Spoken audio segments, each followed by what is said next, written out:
fa navita be teo amin'ny asa izay niandraketany talepahitra ny sirady eto Madagasikara Andry Mato Pascal Dantou andahoan'i Madagasikara ny tenany ary dia notolorana maro-boninahitra. Omaly no natao veloma noho ny fahavitan'ny fotoam-piasany teto Madagasikara i Pascal Dantou.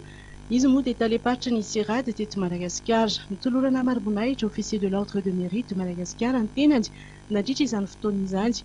Nanomboka tamin'ny taona 2010 no niasany teto amintsika raha toa ka ny taona 2010 izy no voatendry ho talepahitry ny sirady teto Madagasikara. Niara-niasa akaiky tamin'ny ministeran'ny fampianarana ambony ny tenany.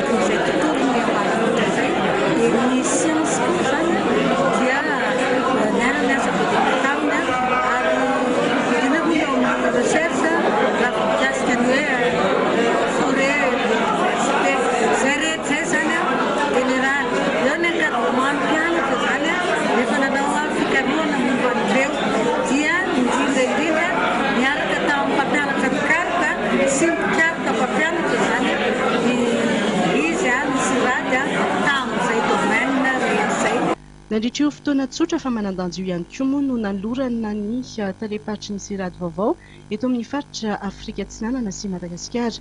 Hervé Saint-Macri no iandraikitra izany asa izany indray manomboka izao.